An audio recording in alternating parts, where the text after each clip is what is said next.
ಶ್ರೀ ಗುರುಭ್ಯೋ ನಮಃ. ಆನಂದ ರಾಮಾಯಣದ ರಾಜ್ಯಕಾಂಡದ ಪೂರ್ವಾರ್ಧದ ಕಥೆ ನಡೆದಿದೆ. ಮೂಲಕಾಸುರ ಅಂತ ಒಬ್ಬ ರಾಕ್ಷಸ, ಕುಂಭಕರ್ಣನ ಮಗ, ಮೂಲಾ ನಕ್ಷತ್ರದಲ್ಲಿ ಜನಿಸಿದ ಅನ್ನುವ ಕಾರಣದಿಂದ ಕುಂಭಕರ್ಣ ಅವನನ್ನು ಎಳೆ ವಯಸ್ಸಿನಲ್ಲೇ ಪರಿತ್ಯಾಗ ಮಾಡಿಬಿಟ್ಟಿದ್ದ. ಕಾಡಿನಲ್ಲಿ ಆತ ವಾಸಿಸುತ್ತಿದ್ದಾಗ ಜೇನುನೊಣಗಳು ಜೇನುತುಪ್ಪವನ್ನು ಆತನಿಗೆ ನೆಕ್ಕಿಸಿ ಅವನನ್ನು ಬೆಳೆಸಿದ್ದವು. ಆತ ಬೆಳೆದು ದೊಡ್ಡವನಾಗಿ ಬ್ರಹ್ಮನನ್ನು ಕುರಿತು ತಪಸ್ಸು ಮಾಡಿ ಲಂಕಾನಗರವನ್ನು ಆಕ್ರಮಿಸಿ ವಿಭೀಷಣನನ್ನು ಸೋಲಿಸಿ ಲಂಕಾನಗರದ ಅಧಿಪತಿಯಾದ. ಆತನಿಗೆ ಸ್ತ್ರೀಯಿಂದಲೇ ಹತ್ಯೆ ಆಗಬೇಕು ಅಂತ ಬ್ರಹ್ಮನ ವರ ಇತ್ತು. ಮುನಿಯೊಬ್ಬನ ಶಾಪದಂತೆ ಸೀತೆಯಿಂದಲೇ ಆತನಿಗೆ ಹತ್ಯೆ ಕೂಡ ಆಗಬೇಕಾಗಿತ್ತು. ಹಾಗಾಗಿ ರಾಮ ಲಕ್ಷ್ಮಣಾದಿಗಳು ಆ ಲಂಕಾನಗರಕ್ಕೆ ಆಕ್ರಮಣ ಮಾಡಿದರೂ ಕೂಡ ಚತುರ್ಮುಖ ಬ್ರಹ್ಮ ಅವರಿಗೆ ಬಂದು ಹೇಳಿದ, ನೀವು ಯಾರೂ ಈತನನ್ನು ಹತ್ಯೆ ಮಾಡಬೇಡಿ, ನನ್ನ ವರಕ್ಕನುಸಾರವಾಗಿ ಮತ್ತು ಮುನಿಯೊಬ್ಬನ ವರಕ್ಕನುಸಾರವಾಗಿ ಸ್ತ್ರೀಯಾದ ಸೀತೆಯಿಂದಲೇ ಇವನಿಗೆ ಹತ್ಯೆ ಆಗಬೇಕು. ಹಾಗಾಗಿ ಸೀತೆಯನ್ನು ಬೇಗ ಇಲ್ಲಿಗೆ ಕರೆತರಿಸಿ ಅಂತ ಹೇಳಿದ. ಅದರಂತೆ ಗರುಡ ಮತ್ತು ಹನುಮಂತ ಇಬ್ಬರು ಕೂಡ ಲಂಕಾನಗರವನ್ನು ಬಿಟ್ಟು ಅಯೋಧ್ಯಾನಗರದ ಕಡೆಗೆ ಧಾವಿಸಿದರು. ಆ ರಾಜ್ಯಕಾಂಡದ ಪೂರ್ವಾರ್ಧದ 5ನೇ ಸರ್ಗದಲ್ಲಿ ಆ ಸೀತೆ ರಾಮ ದೂರ ಇದ್ದಾಗ ಏನು ಮಾಡ್ತಿದ್ಲು ಅಂತ ಅನ್ನೋದ್ರ ವರ್ಣನೆ ಇದೆ. ರಾಮ ದೂರ ಇದ್ದಾಗ ಆತನನ್ನೇ ಆಕೆ ನೆನಪು ಮಾಡ್ಕೊಳ್ತಾ ಇದ್ಲು. ಒಂದು ಕ್ಷಣವೂ ಅವಳಿಗೆ ಸುಖ ಸಿಗಲಿಲ್ಲ. ಸ್ವಲ್ಪ ಹೊತ್ತು ಉಪ್ಪರಿಗೆಯಲ್ಲಿ ನಿಂತ್ಕೊಂಡಿರ್ತಿದ್ಲು. ಕೆಲವು ಕಡೆ ದ್ರಾಕ್ಷಾ ಬಳ್ಳಿಯ ಮನೆಯಲ್ಲಿ ನಿಂತ್ಕೊಂಡಿರ್ತಿದ್ಲು. ಆಭರಣಗಳನ್ನೆಲ್ಲ ಪರಿತ್ಯಾಗ ಮಾಡಿದ್ಲು. ನರ್ತಕಿಯರ ನರ್ತನವನ್ನು ನೋಡಿದ್ಲು. ಮತ್ತೆ ಕೆಲವು ಬಾರಿ ರಾಮನ ಜಯಕ್ಕಾಗಿ ಕಾರ್ತಿವೀರ್ಯಾರ್ಜುನನ್ನು ಪೂಜೆ ಮಾಡಿದ್ಲು. ಕಾರ್ತಿವೀರ್ಯಾರ್ಜುನನ್ನು ಪೂಜೆ ಮಾಡೋದು ಇದು ನಿಮಗೆ ಗೊತ್ತಿದೆ. ಕಾರ್ತಿವೀರ್ಯಾರ್ಜುನೋ ನಾಮ ರಾಜಾಬಾಹು ಸಹಸ್ರಭಾ ತಸ್ಯ ಸ್ಮರಣ ಮಾತ್ರೇಣ ಗತಂ ನಷ್ಟಂ ಚ ಲಭ್ಯತೆ ಅಂತ ಶ್ಲೋಕ ಅದು. ಯಾವುದಾದ್ರೂ ಒಂದು ವಸ್ತುವನ್ನು ನಾವು ಕಳ್ಕೊಂಡಿದ್ದಾಗ ಈ ಶ್ಲೋಕ ಹೇಳಬೇಕಂತೆ. ಕಾರ್ತಿವೀರ್ಯಾರ್ಜುನ ಅನ್ನುವನು ಹರಿಹಯ ವಂಶದಲ್ಲಿ ಹುಟ್ಟಿದವನು, ದತ್ತಾತ್ರೇಯನ ಭಕ್ತ, ಸಹಸ್ರ ಬಾಹುಗಳಿದ್ದವನು. ಅವನ ನೆನಪಿನಿಂದ ಗತವಾದದ್ದು ಯಾವುದಾದ್ರೂ ಹೋಗಿದ್ರೆ, ಕಳೆದು ಹೋಗಿದ್ರೆ ಅಂಥದ್ದೆಲ್ಲವೂ ಕೂಡ ನಮಗೆ ಶೀಘ್ರದಲ್ಲಿ ದೊರೆಯುತ್ತದೆ ಅಂತ ಮಂತ್ರದ ಅರ್ಥ. ಈಗ ರಾಮನು ಕೂಡ ಕಳೆದು ಹೋಗಿಲ್ಲ, ಆದರೆ ಪ್ರವಾಸಕ್ಕೆ ಹೋಗಿದ್ದಾನೆ, ಶೀಘ್ರದಲ್ಲಿ ಮರಳಿ ಬರಲಿ ಅಂತ ಕಾರ್ತಿವೀರ್ಯಾರ್ಜುನನ ಪೂಜೆ ಮಾಡಿದ್ಲಾಕೆ. ಮತ್ತೆ ಕೆಲವೊಮ್ಮೆ ತುಳಸಿಗೆ, ಶಿವನಿಗೆ, ಅಶ್ವತ್ಥ ವೃಕ್ಷಕ್ಕೆ ಪ್ರದಕ್ಷಿಣೆ ಹಾಕಿದ್ಲು. ಬ್ರಾಹ್ಮಣರ ಕಡೆಯಿಂದ ಮನ್ಯು ಸೂಕ್ತದ ಪಠನ ಮಾಡ್ತಿದ್ಲು. ಮನ್ಯು ಸೂಕ್ತ ವಾಯುವಿನ ಮತ್ತು ನರಸಿಂಹನ ಸ್ತೋತ್ರ, ಶತ್ರುಘಾತಕವಾದ ಮಂತ್ರ ಅದು. ಅದಕ್ಕಾಗಿ ಮನ್ಯು ಸೂಕ್ತವನ್ನು ಬ್ರಾಹ್ಮಣರ ಮೂಲಕ ಆಕೆ ಪಾಠ ಮಾಡ್ತಿದ್ಲು. ಸಗಣಿಯಿಂದ ಆಂಜನೇಯನನ್ನ, ಹನುಮಂತನನ್ನ ಗೋಡೆ ಮೇಲೆ ಚಿತ್ರಣ ಮಾಡಿದ್ಲು.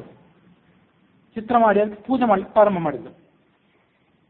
ಅದರ ಬಾಲವನ್ನು ಮಾತ್ರ ಪೂರ್ಣ ಬರದಿಲ್ಲ. ದಿವಸ ಒಂದು ಸ್ವಲ್ಪ ಬಾಲವನ್ನು ಹೆಚ್ಚಿಗೆ ಬರೀತಿದ್ಲು, ಒಂದೊಂದು ಇಷ್ಟಿಷ್ಟು ಬಾಲ. ಅದರ ಬಾಲ ವೃದ್ಧಿ ಆದಂತೆ ರಾಮ ಮರಳಿ ಬರೋ ದಿವಸ ಸಮೀಪ ಬರಲಿ ಅಂತ.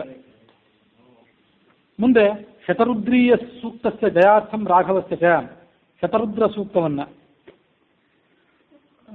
ಯಜುರ್ವೇದದಲ್ಲಿ ಬರುವಂಥ ರುದ್ರಾಧ್ಯಾಯ ಏನಿದೆ ಅದನ್ನು ಕೂಡ ರಾಮನ ಜಯಕ್ಕಾಗಿ ಪಠನ ಮಾಡಿಸ್ತಾ ಇದ್ದು. ದುರ್ಗಾದೇವಿಯ ಪೂಜೆಯನ್ನು ಮಾಡಿಸ್ತಾ ಇದ್ದು. ಗಣೇಶನನ್ನ, ಮಾರುತಿಯನ್ನ, ಶಂಭುವನ್ನ ಸ್ಥಂಡಿಲೇ ಸ್ಥಾಪ್ಯ ಪ್ರೇಮತಃ ರಂಗೋಲಿಯನ್ನು ಹಾಕಿ ಅದರ ಮೇಲೆ ಪೀಠವನ್ನಿಟ್ಟುಕೊಂಡು ಅವರೆಲ್ಲರನ್ನು ಕೂಡ ಪೂಜೆ ಮಾಡ್ತಿದ್ಲು. ಸ್ಥಂಡಿಲೆ ಸ್ಥಾಪ್ಯ ಪ್ರೇಮತಃ ಚಕಾರ ಬದ್ಧ ದ್ವಾರಾಣಿ ಗವಾಕ್ಷೈ ಸೇತೆಯ ಜಲಂ, ಸುತ್ತಮುತ್ತಲಿನ ದ್ವಾರಗಳನ್ನೆಲ್ಲ ಬಂಧನ ಮಾಡಿಸ್ಬಿಡ್ತಿದ್ಲು ತಾನು ಪೂಜೆ ಮಾಡುವಾಗ. ಸೇತೆಯ ಜಲಂ, ಅವಕ್ಕೆ ನೀರನ್ನು ಸಿಂಪಡಿಸ್ತಾ ಇದ್ಲು. ಕಾರ್ತಿವೀರ್ಯಸ್ಯ ಯಂತ್ರಾಣಿ ಸ್ಥಾಪಯಾಮಾಸ ಜಾನಕಿ, ಕಾರ್ತಿವೀರ್ಯಾರ್ಜುನನ ಶ್ಲೋಕ ಬರೆದಂಥ ತಾಮ್ರದ ತಗಡು ಅಥವಾ ಹಿತ್ತಾಳೆಯ ತಗಡಿದ್ದಿರಬೇಕು, ಅದನ್ನು ಎಲ್ಲ ಕಡೆ ಇಟ್ಟು ಪೂಜೆ ಮಾಡ್ತಿದ್ಲು. ಎಲ್ಲಿಡ್ತಿದ್ಲು ಅಂದರೆ ಮಂಚಕ್ಕೆ ರಾಘವೇಂದ್ರಸ್ಯ, ರಾಮನ ಮಂಚದ ಮೇಲೆ ಅದನ್ನಿಟ್ಟು ಅದಕ್ಕೆ ಪೂಜೆ ಮಾಡ್ತಿದ್ಲು. ಕೆಲವೊಮ್ಮೆ ಸಖಿಯರ ನಡುವೆ ಇರ್ತಿದ್ಲು, ಆಗ ವಸ್ತ್ರಾಲಂಕಾರಗಳನ್ನು ಪರಿತ್ಯಾಗ ಮಾಡಿರ್ತಿದ್ಲು. ರಾಮ ದೂರ ಇದ್ದಾನೆ ಅನ್ನೋ ಸಂತಾಪದ ಕಾರಣಕ್ಕಾಗಿ ನೀರನ್ನು ಸಿಂಪಡಿಸುವಂತಹ ಯಂತ್ರದ ಸಮೀಪ ಅವಳು ಬಂದು ಕೂತ್ಕೊಂಡಿರ್ತಿದ್ಲು. ಆದ್ರೂ ಆ ವಿರಹ ಅನ್ನುವಂಥ ಬೆಂಕಿ ಅವಳ ಸಂತಾಪವನ್ನು ಹೆಚ್ಚು ಮಾಡ್ತಿತ್ತು. ಆ ಜಲಯಂತ್ರ ಅವಳ ತಾಪವನ್ನು ಕಡಿಮೆ ಮಾಡಲಿಲ್ಲ. ಒಮ್ಮೆ ಉಪ್ಪರಿಗೆ ಹೋದ್ಲು, ಅಲ್ಲಿ ಕಾಕ ಕಾಣಿಸಿತು. ಯದಿ ಶೀಘ್ರಂ ರಾಘವಸ್ಯ ದರ್ಶನಂ ಮೇ ಭವಿಷ್ಯತಿ ತರ್ಹಿ ತ್ವಂ ಗಚ್ಚ. ರಾಮ ಸದ್ಯದಲ್ಲೇ ಬಂದು ನನಗೆ ದರ್ಶನ ಕೊಡ್ತಾನಂತಿದ್ರೆ ನೀನು ಇಲ್ಲಿಂದ ಬೇಗನೆ ಹಾರಿ ಹೋಗು, ಇಲ್ಲದೇ ಇದ್ರೆ ಇಲ್ಲೇ ಸ್ಥಿರವಾಗಿರು ಅಂತ ಈಗ ಕಾಕಕ್ಕೆ ಹೇಳಿದ್ರು. ಕಾಕಕ್ಕೆ ವರ ಕೊಟ್ಟಿದ್ದ ರಾಮ ಅಂತ ನಿನ್ನೆ ದಿವಸ ಕಥೆಯಲ್ಲಿ ನಾವು ಶ್ರವಣ ಮಾಡಿದ್ವಿ. ನಮ್ದು ಯಾವುದಾದ್ರೂ ಕೆಲಸ ಆಗಬೇಕು ಅಂತಿದ್ರೆ ನಾವು ಅಲ್ಲೇ ಸ್ಥಿರವಾಗಿ ಕುತ್ಕೊಂಡಿದ್ದಾಗ, ಒಂದು ಸ್ಥಳದಲ್ಲಿ ಕುತ್ಕೊಂಡಿದ್ದಾಗ ನಮ್ಮ ಎದುರಿಗೆ ಕಾಕ ಬಂದರೆ ನಮ್ಮ ಮನಸ್ಸಿನ ಅಪೇಕ್ಷೆಯನ್ನು ನಾವು ನೆನಪು ಮಾಡ್ಕೊಳ್ಬೇಕು. ಕಾಕ ಅಲ್ಲೇ ಸ್ಥಿರವಾಗಿ ನಿಂತ್ಕೊಳ್ತು ಬಹಳ ಹೊತ್ತು ಅಂದರೆ ಕೆಲಸ ವಿಳಂಬ ಆಗ್ತದೆ ಅಂತ ಅರ್ಥ. ಶೀಘ್ರವಾಗಿ ಕಾಕ ಹಾರಿ ಹೋದರೆ ಕೆಲಸ ಬೇಗ ಆಗ್ತದೆ ಅಂತ ಅರ್ಥ. ಇದು ನಾವು ನಮ್ಮ ಮನೆಯಲ್ಲೇ ಸ್ಥಿರವಾಗಿ ಕುತ್ಕೊಂಡಾಗ, ನಾವಿರೋ ಸ್ಥಳದಲ್ಲೇ ಸ್ಥಿರವಾಗಿ ಕುತ್ಕೊಂಡಿದ್ದಾಗ ಎದುರಿಗೆ ಕಾಕ ಬಂದಾಗ ಇದು ಪ್ರಶ್ನೆ. ಮತ್ತೆ ನಾವು ಗ್ರಾಮವನ್ನು, ಯಾವುದೋ ನಗರವನ್ನು, ಮನೆಯನ್ನು ಪ್ರವೇಶ ಮಾಡುವಾಗ ಕಾಕ ಎಡಕ್ಕೆ ಬರಬಾರದು, ಬಲಕ್ಕೆ ಬಂದರೆ ಅದು ಶುಭ ಮಂಗಲ ಸೂಚಕ ಅಂತ ಈಗ ಅರ್ಥ. ಇಂಥವುಗಳ ವರಗಳನ್ನು ರಾಮ ಕೊಟ್ಟಿದ್ದ. ಸೀತೆಯ ಮಾತನ್ನು ಕೇಳಿ ಆ ಕಾಗೆ ಬೇಗ ಹಾರಿ ಹೋಯಿತು. ಹಾಗಾಗಿ ಆಕೆ ಸ್ವಲ್ಪ ಸಮಾಧಾನ ಆಯಿತು, ಇನ್ನು ರಾಮ ಬರ್ತಾನೆ ಬೇಗ ಅಂತ. ಗಾಳಿ ಬೀಸ್ತಾ ಇತ್ತು. ಆ ಗಾಳಿಗೆ ಆ ಸೀತೆ ಹೇಳಿಲ್ಲಂತೆ, ರಾಮ ಎಲ್ಲಿದ್ದಾನೆ ಅಲ್ಲಿಗೆ ಹೋಗಿ ಬಾ, ಆ ರಾಮನ ಅಂಗಾಂಗಗಳನ್ನು ಸ್ಪರ್ಶ ಮಾಡಿ ಅಲ್ಲಿಂದ ಮರಳಿ ಬಾ, ನನ್ನನ್ನು ಸ್ಪರ್ಶ ಮಾಡು. ಮತ್ತೊಮ್ಮೆ ರಾತ್ರಿ ಹೊತ್ತಿನಲ್ಲಿ ಚಂದ್ರನನ್ನು ಕುರಿತು ಹೇಳಿದ್ಲು. ಶೀತಲೈಹಿ ಕರೈಹಿ, ನಿನ್ನ ತಂಪಾದ ಕಿರಣಗಳಿಂದ ರಾಮನನ್ನು ಮುಟ್ಟು, ಅದೇ ಕಿರಣಗಳಿಂದ ನನ್ನನ್ನು ಕೂಡ ಮುಟ್ಟಿ ಸಂತೋಷಪಡಿಸು. ಶುಕ್ಲ ಪಕ್ಷದ ದ್ವಿತೀಯ ದಿವಸ, ಮಾಸ ಯಾವುದು ಅಂತಿಲ್ಲ, ಶುಕ್ಲ ಪಕ್ಷದ ದ್ವಿತೀಯ ದಿವಸ ಸೀತೆ ಅಲಂಕಾರ ಮಂಡಿಸಲಾಗಿದ್ದು, ಸ್ನಾನ ಮಾಡಿದ್ದು, ಉಪ್ಪರಿಗೆಯ ಶಿಖರವನ್ನೇರಿ ಆ ಸಖಿಯರ ಜೊತೆಗೆ ಚಂದ್ರನನ್ನ ನೋಡಿದ್ಲು. ಪ್ರತಿಪಕ್ಷ ದ್ವಿತೀಯ ಚಂದ್ರನ ನೋಡಬೇಕು, ಅದು ಶುಭಕರ ಅಂತ ಹೀಗೇನೋ ಹೇಳ್ತಾರಲ್ಲ. ಅಪಶ್ಯಶ್ಚಿ ನಮ್ಮ ಹರ್ಷಾದೇನಂ ರಾಮೋದ್ಯ ಪಶ್ಯತಿ. ಇದೇ ರಾಮನನ್ನ ಆ ಕಡೆ ರಾಮನು ನೋಡ್ತಿದ್ದಾನೆ, ಇದೇ ಚಂದ್ರನನ್ನ, ಈ ಕಡೆ ನಾನು ಕೂಡ ನೋಡ್ತಿದ್ದೇನೆ ಅಂತ ಸಂತೋಷಪಟ್ಲು. ರಾಮೇ ಗತೆ ಕದಾ ಸೀತಾ ಹರಿದ್ರಾ ಕಜ್ಜಲಾದಿಕೈ ನಾತ್ಮಾನಂ ಭೂಷಯಾಮಾಸ. ರಾಮನ ವಿರಹ ಆಗಿದ್ದಾಗ ಅವಳು ಈ ಅರಿಶಿಣ, ಕುಂಕುಮ, ಕಾಡಿಗೆ ಮೊದಲಾದಂತಹ ಆಭರಣ ಮೊದಲಾದ ಅಲಂಕಾರ ಸಾಮಗ್ರಿಗಳಿಂದ ಅಲಂಕಾರ ಮಾಡ್ಕೊಳ್ಳಿಲ್ಲ ಅಂತ ಈಗ ಹೇಳ್ತಾರೆ. ನಾತ್ಮಾನಂ ಭೂಷಯಾಮಾಸ ಹಿ ಅತ್ರಿ ಪತ್ನ್ಯಾರ್ಪಿತಂ ವಿನ. ಆದರೆ ಅತ್ರಿಯ ಪತ್ನಿ ಅನಸೂಯೊಮ್ಮೆ ವನವಾಸ ಸಂದರ್ಭದಲ್ಲಿ ಅವಳಿಗೆ ಕೆಲವು ಅಲಂಕಾರ ಸಾಮಗ್ರಿಗಳನ್ನು ಕೊಟ್ಟಿದ್ದರು. ಇವು ನಿನಗೆ ನಿತ್ಯ ಯೌವನ ಕೊಡುವಂಥವು, ನಿತ್ಯ ಸೌಭಾಗ್ಯ ಕೊಡುವಂಥವು ಅಂತ. ಅದನ್ನು ಮಾತ್ರ ಯಾವಾಗಲೂ ಹಂಚ್ಕೊಳ್ತಿದ್ಲು. ಅದರ ಹೊರತಾಗಿ ಬೇರೆ ಯಾವುದೇ ರಾಜೋಚಿತವಾದಂಥ ಅಲಂಕಾರವನ್ನು ಆಕೆ ಮಾಡ್ಕೊಳ್ತಿರ್ಲಿಲ್ಲ. ಗಂಧ ಹಚ್ಕೊಳ್ತಿರ್ಲಿಲ್ಲ. ಹೂವಿನ ಹಾರಗಳನ್ನು, ಹೂವಿನ ಹಾಸಿಗೆಯನ್ನು ಎಲ್ಲವನ್ನು ಕೂಡ ಆಕೆ ತಿರಸ್ಕಾರ ಮಾಡಿದ್ಲು.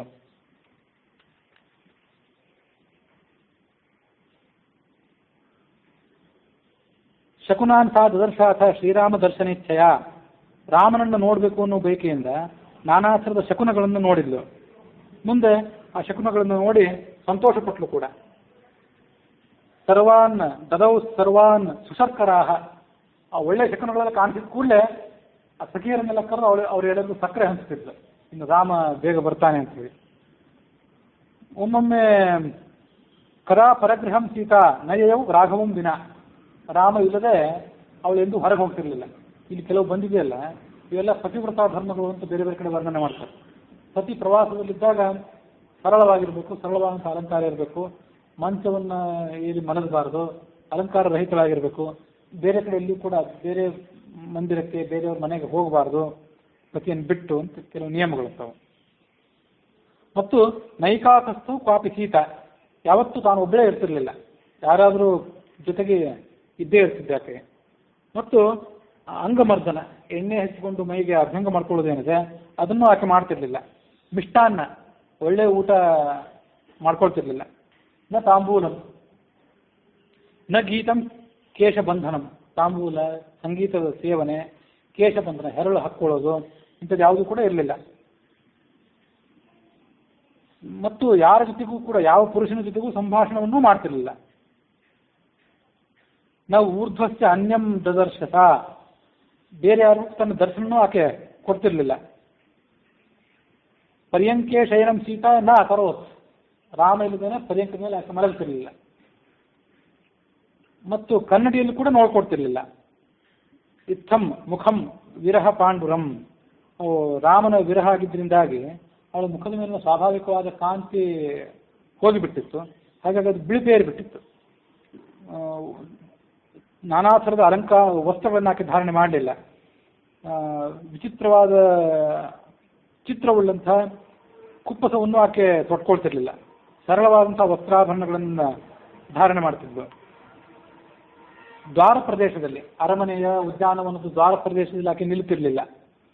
ದೆಹಲಿ ಅಂಗಣ ಭೂಮಿಷು, ದೆಹಲಿಯಲ್ಲಿ ಹೊಸ್ತಿಲಿನಲ್ಲಿ ಅಂಗಳದಲ್ಲಿ ಕೂಡ ಹೋಗಿ ನಿಲ್ತಿರ್ಲಿಲ್ಲ.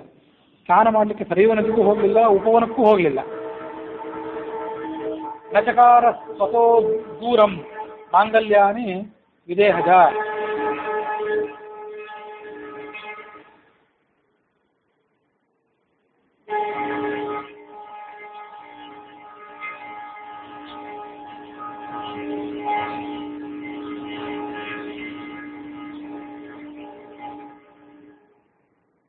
ತಾನು ಆ ವಸ್ತುಗಳನ್ನು ಸ್ವೀಕಾರ ಮಾಡಲಿಲ್ಲ.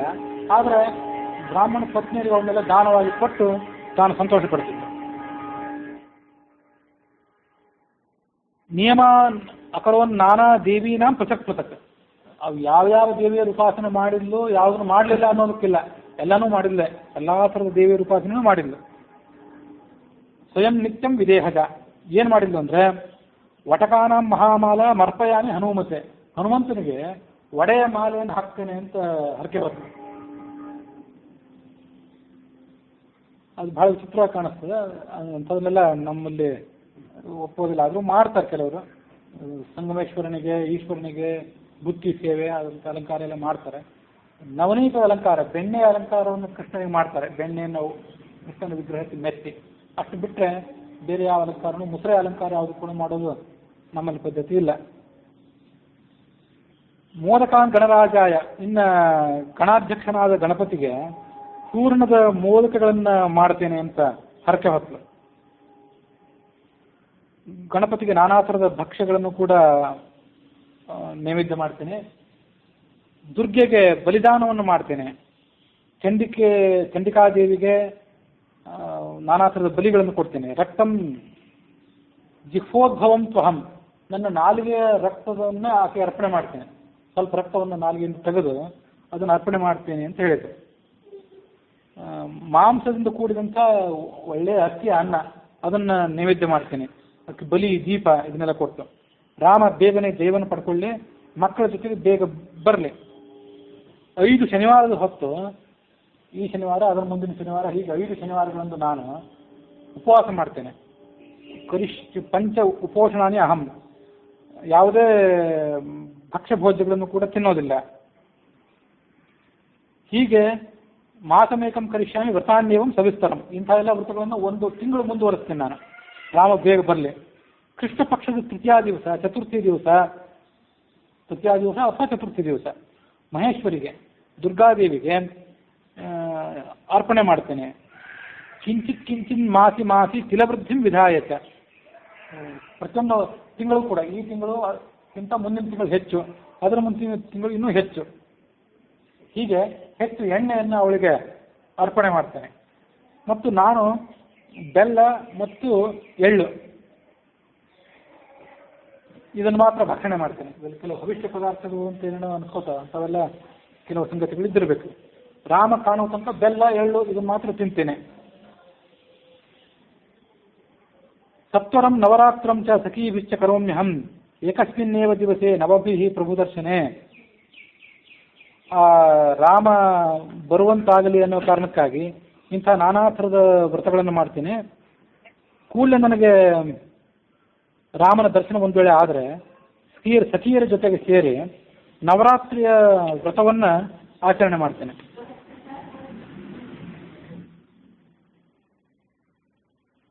ರವಿವಾರೇ ಕರಿಷ್ಯಾಮಿ ರವೇಹಂ ಪೂಜನಂ ತವ, ರವಿವಾರದ ದಿವಸ ನಾನು ನಿನ್ನ ಪೂಜೆ ಮಾಡ್ತೀನಿ ಅಂತ ಸೂರ್ಯನಿಗೆ ಹರಕೆ ಹೊತ್ತಲು. ಹೀಗೆ ನಾನಾ ಥರದ ನಿಯಮಗಳನ್ನು ಮಾಡಿದ್ದು. ಬ್ರಾಹ್ಮಣರ ಮೂಲಕ ಅರ್ಘ್ಯ ದಾನಾದಿಗಳನ್ನು ಮಾಡ್ತಿದ್ದು. ನಥಾ ಶುಶ್ವಾಪ, ರಾತ್ರಿ ಹೊತ್ತಾಕೆ ಮಲಗಲೇ ಇಲ್ಲ, ಹಗಲು ಹೊತ್ತು ಮಲಗಲಿಲ್ಲ. ನ ಶಮಾಪ ಕ್ವಾಪಿ ದೇಶೆ, ಸ್ವಲ್ಪವೂ ಕೂಡ ಅವಳಿಗೆ ಸುಖ ಅಂತಂದೇ ಇರಲಿಲ್ಲ. ಅದರಂತೆ ಊರ್ಮಿಳ, ಚಂಪಿಕಾ ಮೊದಲಾದವರು ಕೂಡ ನಾನಾ ಥರದ ವ್ರತಗಳನ್ನೆಲ್ಲ ಮಾಡಿದ್ರು ಅವರು. ಸರ್ವಾಸ್ತಹ ಲುಲುಠುರ್ ನಾರ್ಯೋ ಮಣಿಭೂಮೋ ಮೃಗೀದೃಶಃ, ಮಲಗಿದ್ರೆ ಅವರಿಗೆ ನಿದ್ದೆನೇ ಬರ್ತಿರ್ಲಿಲ್ಲ. ಆ ನೆಲ ಏನಿತ್ತಲ್ಲ, ರತ್ನ ಖಚಿತವಾದ ನೆಲ, ಮಣಿಭೂಮಿ, ಮಣಿಖಚಿತವಾದ ನೆಲ, ಅದರ ಮೇಲೆ ಹೊರಲಾಡಿದ್ರು. ಯಾರೋ ಒಬ್ಬಳು ನರ್ತನ ಮಾಡ್ತಿದ್ಲು. ಕಾಸಿನ ನರ್ತಯತಿ ಕ್ರೀಡಾ ಮಯೂರಂ, ತಾನು ನರ್ತನ ಮಾಡ್ತಿದ್ಲು. ಮತ್ತೊಬ್ಬಳು ನವಿಲು, ಕೋಗಿಲೆ ಮೊದಲಾದ ಪಕ್ಷಿಗಳನ್ನ ನರ್ತನ ಮಾಡಿಸ್ತಿದ್ಲು. ಶುಕಂನ ಪಾಠ ಕನ್ಯಾ, ಪ್ರತಿನಿತ್ಯ ಗಿಳಿಗೆ ಏನಾದರೂ ಪಾಠ ಹೇಳ್ಕೊಡೋದು ಮತ್ತು ಅದರ ಮೂಲಕ ಅದನ್ನು ಬೆಳೆಸೋದು, ಹೀಗೆಲ್ಲ ಮಾಡ್ತಿದ್ಲು. ಆವತ್ತಿನ ದಿವಸ ಅದನ್ನು ನಿಲ್ಲಿಸಿಬಿಟ್ಲು, ಗಿಳಿಗೆ ಪಾಠ ಹೇಳೋದನ್ನ ನಿಲ್ಲಿಸಿದ್ಲು. ಲಾಲಯನ್ ನಕುಲಂ ನಾಣ್ಯ, ಮುಂಗುಸಿಯನ್ನ ಆಟ ಆಡ್ತಿದ್ಲು ಮತ್ತೊಬ್ಳು, ಅದನ್ನು ಬಿಟ್ಳು. ಸಾರಿಕಾ ಪಕ್ಷಿ, ಅದರ ಜೊತೆ ಆಟ ಆಡೋದನ್ನು ಕೂಡ ಬಿಟ್ಲು. ಭೇಜರೇನ ವಿಲಾಸಂತಹ ರೇಮಿರೇ ನೈವ ಮಂದಿರೆ, ಸಖಿ ಭೀರ್ಊತಿರೇ ನಾಲಂ ವೀಣಾವಾದ್ಯಂ ನ ಶುಶ್ರುವು, ಸಖಿಯರ ಜೊತೆ ಮಾತಾಡಲಿಲ್ಲ, ವೀಣಾವಾದನ ಕೇಳಲಿಲ್ಲ. ಕಲ್ಪದ್ರುಮದಿಂದ ಹುಟ್ಟಿದಂಥ ಕಲ್ಪದ್ರುಮ ಪ್ರಸೂತಂ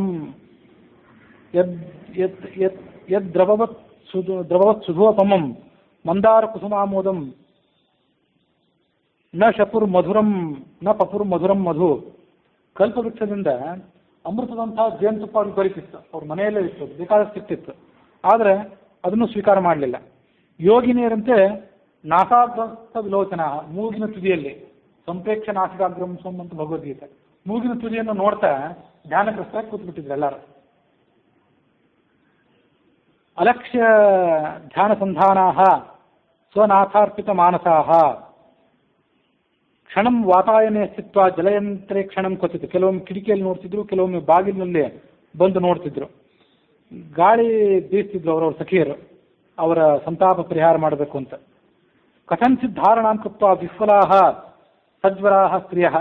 ಇದೇ ಸಂದರ್ಭದಲ್ಲಿ ಗರುಡ ಮತ್ತು ಆಂಜನೇಯ ಇಬ್ಬರು ಅಲ್ಲಿಗೆ ಬಂದರು. ಸೀತೆಯ ಎಡಭುಜ, ಎಡ ಕಣ್ಣು ಇದೆಲ್ಲವೂ ಕೂಡ ಕಂಪಿಸಿತ್ತು ಸ್ವಲ್ಪವಾಗಿ. ಇದೇನು ಯೋಗ್ಯವಾದ ಚಿಹ್ನೆ ಇದೆ ಅಂತ ಅವಳಿಗೆ ಅನಿಸಿತು. ಅವರಿಬ್ಬರು ಅಯೋಧ್ಯೆಗೆ ಬಂದು ಆ ಯೂಪಕೇತು, ಶತ್ರುಘ್ನನ ಮಗ ಇದ್ನಲ್ಲ, ಅಯೋಧ್ಯೆಯ ರಕ್ಷಣೆಗಾಗಿ ಅಲ್ಲಿದ್ದ ಅವನಿಗೆ ನಮಸ್ಕಾರ ಮಾಡಿದರು. ನಮಸ್ಕಾರ ಮಾಡಿ ನಡೆದದನ್ನೆಲ್ಲವನ್ನು ಹೇಳಿದರು. ಯೂಪಕೇತು ಬಂದು ಸೀತೆಗೆ ಎಲ್ಲ ಘಟನೆಯನ್ನು ಹೇಳಿದ. ನೀನು ಇನ್ನು ಹೋಗಬೇಕು ಆ ಮೂಲಕಾಸುರನ ಸಂಹಾರಕ್ಕೆ ಅಂತ ಅವಳಿಗೆ ಹೇಳಿದ. ಸೀತೆ ಸಂತುಷ್ಟಳಾಗಿ ಅದೇ ದಿವಸ ಆ ಗರುಡ ಹನುಮಂತ ಜೊತೆ ಸೇರಿ ಆ ಮೂಲಕಾಸುರನ ಸಂಹಾರಕ್ಕೆ ಅಂತ ಹೊರಟಳು. ಅಗ್ನಿಹೋತ್ರಂ ಪುರಸ್ಕೃತ್ಯ, ನಿತ್ಯ ಅಗ್ನಿಹೋತ್ರ ಮಾಡ್ತಿದ್ಲು ಅವಳು. ತನ್ನ ಅಗ್ನಿಗಳನ್ನೆಲ್ಲ ತೆಗೆದುಕೊಂಡ್ಳು. ಪುರೋಹಿತರ ಸಂಗಡ ಅಲ್ಲಿಂದ ಅವಳು ಮುಂದೆ ಹೊರಟಳು. ವಿಮಾನದಲ್ಲಿ ಕೂತ್ಕೊಂಡು ಹೊರಟಳು. ಅಯೋಧ್ಯೆ ಗಡಿಯನ್ನು ದಾಟಿದ್ಲು. ಅಲ್ಲೊಂದು ಧರ್ಮ ಸೂಕ್ಷ್ಮ, ಅದನ್ನು ಸ್ವಲ್ಪ ವಿಚಾರ ಮಾಡಬೇಕು. ಪತಿಂ ವಿನಾಗ್ನಿನಾ ನಾರಿ ಸೀಮಾಮುಲ್ಲಂಘ್ಯ ನಾವು ವ್ರಜೆ. ಒಬ್ಬ ಪತಿವ್ರತ ಸ್ತ್ರೀ ಆ ಅಗ್ನಿಯನ್ನು ತೆಗೆದುಕೊಂಡು ಗಡಿಯನ್ನು ದಾಟಿ ಹೋಗ್ಬೇಕಾದ್ರೆ ಅವ್ರ ಜೊತೆ ಪತಿ ಇರಲೇಬೇಕು ಅಂತ ನಿಯಮ. ಪತಿ ಇಲ್ಲದೇನೆ ಅಗ್ನಿಯನ್ನು ತೆಗೆದುಕೊಂಡು ಗಡಿ ದಾಟಬಾರದು, ಗ್ರಾಮದ ಗಡಿ, ನಗರದ ಗಡಿಯನ್ನೆಲ್ಲ ದಾಟಬಾರದು. ಇದು ಸಾಮಾನ್ಯ ನಿಯಮ. ಸೀತೆ ಯಾಕೆ ಗಡಿ ದಾಟಿದ್ಲು ಅಂದರೆ ಅವಳು ಪಾದನಡಿಗೆಯ ಮೂಲಕ ಗಡಿ ದಾಟಲಿಲ್ಲ, ಆಕಾಶ ಮಾರ್ಗದ ಮೂಲಕವಾಗಿ ಹೋದ್ಲಾದ್ರಿಂದ ಅವಳಿಗೆ ಅದು ದೋಷ ಅಲ್ಲ. ಕೃಷ್ಣಕುಮಾರ ನೇರಿ ಹೋಗಿದ್ದಾದ್ರಿಂದ ಅದು ದೋಷ ಅಲ್ಲ. ಮತ್ತು ಸಾಮಾನ್ಯ ಸ್ತ್ರೀಯರಿಗೂ ಕೂಡ ಕೆಲವೊಮ್ಮೆ ಹೀಗೆ ನಿಯಮ ಇದೆ. ಇದೇನಂತ, ಭಯ ಪ್ರಾಪ್ತೆ, ಏನಾದರೂ ಸಂಕಟ ಬಂದು ಒದಗಿದಾಗ ಅವರು ಆ ಅಗ್ನಿಯನ್ನ ತಮ್ಮ ಜೊತೆ ಇಟ್ಕೊಂಡು, ತಾವು ಯಾವ ಅಗ್ನಿಹೋತ್ರವನ್ನು ನಿತ್ಯ ಮಾಡ್ತಿರ್ತಾರಲ್ಲ ಆ ಅಗ್ನಿಹೋತ್ರದ ಅಗ್ನಿಗಳನ್ನು ತಮ್ಮ ಜೊತೆಗೆ ಇಟ್ಕೊಂಡು ಪತಿ ಇಲ್ಲದೇ ಇದ್ರೂ ಕೂಡ ಪ್ರವಾಸ ಮಾಡಬಹುದು. ಆದರೆ ಮನುಷ್ಯರು ಯಾವುದೇ ಆಚರಣೆ ಮಾಡುವಾಗ ಎಲ್ಲದ್ರ ಬಗ್ಗೆ ಎಚ್ಚರಿಕೆಯಿಂದ ಇರಬೇಕು. ನಮ್ಮ ಅನುಕೂಲಾನುಸಾರವಾಗಿ ನಮ್ಮ ಮೂಗಿನ ನೀರಕ್ಕೆ ಏನಾದರೂ ಆಚರಣೆ ಮಾಡಿಬಿಡಬಾರ್ದು. ಭೂಮಿಗೈ ಬ್ರಾಹ್ಮಣಾದ್ಯೈಸ್ಯ ನದೇವ ಕೆಲಸಂ ಚರೇತ್. ದೇವತೆಗಳ ಧರ್ಮ ಬೇರೆ, ಧರ್ಮ ಅರ್ಥ ಕಾಮ ಮೋಕ್ಷ ಇದಕ್ಕೆಲ್ಲದಕ್ಕೂ ಸಂಬಂಧಪಟ್ಟಂತೆ ದೇವತೆಗಳ ಮರ್ಯಾದೆ ಬೇರೆ, ನಮ್ಮ ಮರ್ಯಾದೆ ಬೇರೆ. ದೇವತೆಗಳು ಏನೋ ಮಾಡಿದ್ರು ಅಂತ ನಾವು ಏನೋ ಮಾಡಿ ಅವಾಗ ತಿಳ್ಕಬಾರ್ದು. ಇದು ಅಲ್ಲಿ ಕಂಡು ಬಂದಂಥ ಧರ್ಮ ಸೂಕ್ಷ್ಮ. ಆ ಸೀತೆಯನ್ನ ಹನುಮಂತ ರಕ್ಷಣೆ ಮಾಡ್ತಿದ್ದ, ಅವ್ರು ಮುಂದೆ ಹೋದರು. ಇಲ್ಲಿ ಆ ಅಗ್ನಿಗೆ ಸಂಬಂಧಪಟ್ಟಂತೆ ಕೆಲವು ಮಾಹಿತಿಗಳು. ಅಗ್ನಿಹೋತ್ರ ಮಾಡಬೇಕು ಗೃಹಸ್ಥನಾದವನು ಅಂತ ಹಿಂದೆನೆ ಕೆಲವು ಬಾರಿ ಹೇಳಿದ್ದೆ. ಆ ಅಗ್ನಿಹೋತ್ರ ಏನಿದೆ, ವಿವಾಹಿತನಾದವನು ಮಾಡಬೇಕಾದಂಥ ಅಗ್ನಿಹೋತ್ರ, ಅದು 2 ಥರ ಇದೆ, ಶ್ರೌತಾಗ್ನಿ ಸ್ವಾರ್ಥಾಗ್ನಿ ಅಂತ. ಅದನ್ನ ಮುಂದೊಂದು ಬಾರಿ ಅದ್ರ ಬಗ್ಗೆ ವಿವರವಾಗಿ ಹೇಳ್ತೇನೆ. ಎರಡಕ್ಕೂ ಸಂಬಂಧಪಟ್ಟಂತೆಯೂ ಕೂಡ ಪತ್ನಿ ಅನಿವಾರ್ಯ. ಗೃಹಸ್ಥನಾದವನು ತನ್ನ ಸಂಧ್ಯಾವಂದನ ದೇವರ ಪೂಜೆ ಇತ್ಯಾದಿಗಳನ್ನು ಮುಗಿಸಿ ವೈಷ್ಣದೇವ ಮಾಡಬೇಕು, ಬಲಿಹರಣ ಮಾಡಬೇಕು. ಅದಾದ ಬಳಿಕ ಈ ಅಗ್ನಿಹೋತ್ರ ಮಾಡಬೇಕು. ಅಗ್ನಿಹೋತ್ರ ಮಾಡಬೇಕಾದ ಆತನಿಗೆ ಕಡ್ಡಾಯ.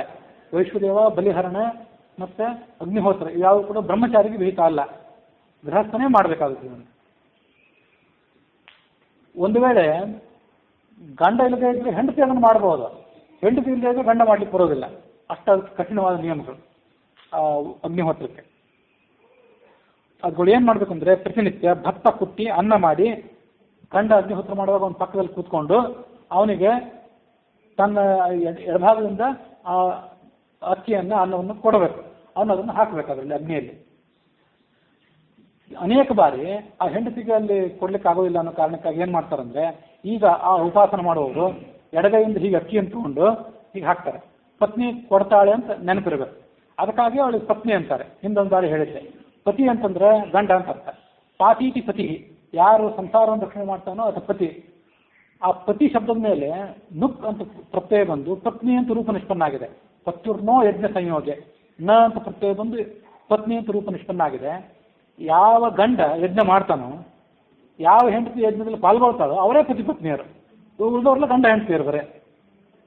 ಪತ್ನಿಗೆ ಜಾಯ, ದಾರ, ಭಾರ್ಯ ಅಂತ ಈಗ 106 ಹೆಸರುಗಳಿವೆ. ಒಂದು ವೇಳೆ ಯಜ್ಞ ಮಾಡದೇ ಇದ್ರೆ ಅವಳನ್ನ ಬೇರೆ ಹೆಸರುಗಳಿಂದ ಕರಿಬೇಕು. ಯಜ್ಞ ಮಾಡ್ತಿದ್ರೆ ಮಾತ್ರ ಅವಳು ಪತ್ನಿ ಅಂತವಳನ್ನು ಕಟ್ಕೊಂಡ್ರೆ ಈತ ಪತಿ. ಇದು ಅದಕ್ಕೆ ಸಂಬಂಧಪಟ್ಟಂತೆ ನಿಯಮ. ಇದನ್ನ ಇದು ಹೆಂಡತಿ ಇಲ್ಲದೆ ಇದ್ರೆ ಗಂಡನಿಗೆ ಇದನ್ನು ಮಾಡ್ಲಿಕ್ಕೆ ಅಧಿಕಾರವೇ ಇಲ್ಲ ಅಂತ ಹೇಳಿದೆ. ಗಂಡ ಒಂದು ವೇಳೆ ಇಲ್ಲದೆ ಇದ್ರೆ ಹೆಂಡತಿ ಮಾಡಬಹುದು. ಈ ಸಂದರ್ಭ ಅಂಥದ್ದೇ ಇದೆ. ಹಿಂದೆ ರಾಮ ತೀರ್ಥಯಾತ್ರೆ ಮಾಡಿದ ಅಂತ ಬಂದಿತ್ತಲ್ಲ, ಆಗ ಆತ ಏನು ಮಾಡಿದ್ದ ಅಂದರೆ, ಸೀತೆಯನ್ನು ಕರೆದುಕೊಂಡೇ ಪುಷ್ಪಕುಮಾರದಲ್ಲಿ ಕೂತ್ಕೊಂಡೆ ವಸಿಷ್ಠಾದಿಗಳನ್ನು ಕರೆದುಕೊಂಡು ಅಗ್ನಿಯನ್ನು ಪುಷ್ಪಕುಮಾರದಲ್ಲಿ ಇಟ್ಕೊಂಡು ಪ್ರವಾಸ ಮಾಡಿದ್ದ. ಗಂಡ ಹೆಂಡತಿ ಜೊತೆಗೇ ಇದ್ರು. ಈ ಒಂದು ಸಂದರ್ಭದಲ್ಲಿ ಯುದ್ಧಕ್ಕೆ ಹೊರಟಿದ್ದಾದ್ರಿಂದ ಆಗ ಪ್ರವಾಸಕ್ಕೆ ಹೊರಟಿದ್ದ, ಪ್ರವಾಸದಲ್ಲಿ ಬಿಡುವು ಮಾಡ್ಕೊಂಡು ಅಗ್ನಿಹೋತ್ರ ಮಾಡಬಹುದಿತ್ತು. ಯುದ್ಧದಲ್ಲಿ ಅಗ್ನಿಹೋತ್ರ ಮಾಡ್ಲಿಕ್ಕೆ ಬಿಡುವು ಸಿಗ್ಲಿಕ್ಕಿಲ್ಲ ಅಂತ ಕಾರಣಕ್ಕಾಗಿ ಅಗ್ನಿಯನ್ನು ಮನೆಯಲ್ಲೇ ಇಟ್ಟಿದ್ದ.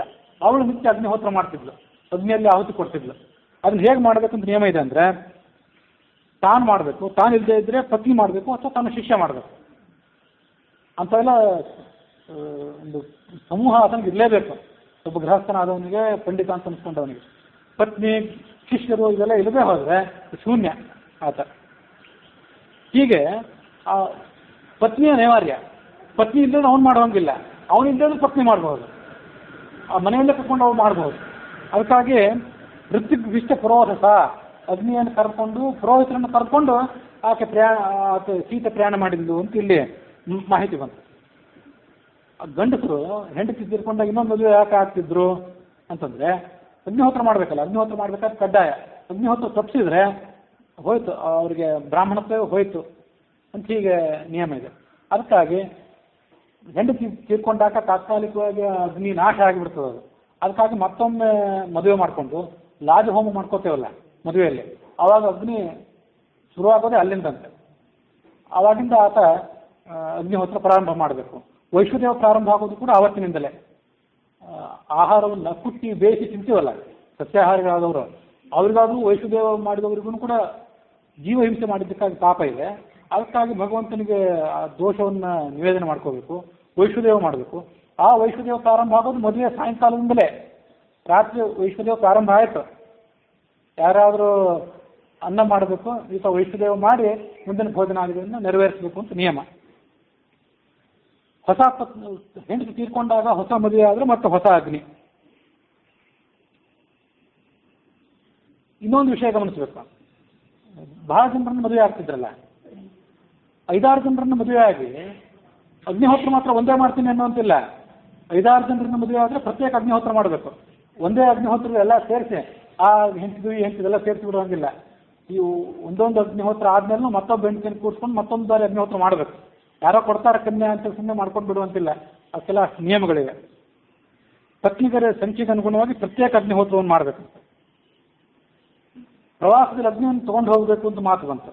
ಅಗ್ನಿಹೋತ್ರವನ್ನು ಮಾಡೋರು ಕೆಲವರು ಈಗ ಅಪರೂಪಕ್ಕೆ ಅಲ್ಲಲ್ಲಿದ್ದಾರೆ. ಅವ್ರೇನು ಹೇಳಿದ್ರಂತೆ, ಅಗ್ನಿಯನ್ನು ತೊಗೊಂಡು ಹೋಗ್ಲಿಕ್ಕೆ ಆಗೋದಿಲ್ಲಲ್ಲ ಎಲ್ಲ ಕಡೆ ಮಡಿ ಮೇಲಿಗೆಗಳ ಕಾರಣಕ್ಕಾಗಿ. ಅದಕ್ಕಾಗಿ ಆ ಅಗ್ನಿಯನ್ನು ಅರಣ್ಯಲ್ಲಿ ಏನು ಕಟ್ಟಿಗೆ ಇರ್ತಲ್ಲ, ಅಶ್ವತ್ಥದ ಕಟ್ಟಿಗೆ ತುಂಡುಗಳು, ಅದರಲ್ಲಿ ಅಗ್ನಿಯನ್ನು ಆವಾಹನೆ ಮಾಡಿ ಅದನ್ನು ಚೀಲದಲ್ಲಿ ಇಟ್ಕೊಂಡ್ಬೇಕಾದ್ರೆ ಪ್ರವಾಸಕ್ಕೆ ಹೋಗ್ಬೋದು.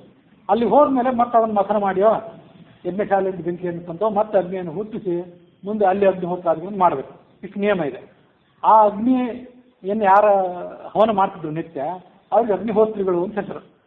ಅಗ್ನಿಹೋತ್ರಿ ಅಂತ ಮನೆ ಹೆಸರು ನೀವು ಕೇಳಿರಬೇಕು. ಅಗ್ನಿಹೋತ್ರಿ ಅಂತ ಮನೆ ಹೆಸರು ಬರ್ಲಿಕ್ಕೆ ಇದು ಕಾರಣ. ಆ ಅಗ್ನಿಹೋತ್ರಿಗಳೇ ಸಂಸ್ಕೃತದ ಅಗ್ನಿಹೋತ್ರಿ ಅನ್ನೋ ಶಬ್ದವೇ ಅದು ಮತ್ತೊಂದ್ಸರಿ ಬದಲಾವಣೆಯಾಗಿ ಆಹಿತ ಅಗ್ನಿ ಅಂತ ಆಯ್ತು. ಅಗ್ನಿ ಹೋತ್ರಿ ಅಂದ್ರೆ ಹೋಮ ಮಾಡುವವನಂತ ಅರ್ಥ.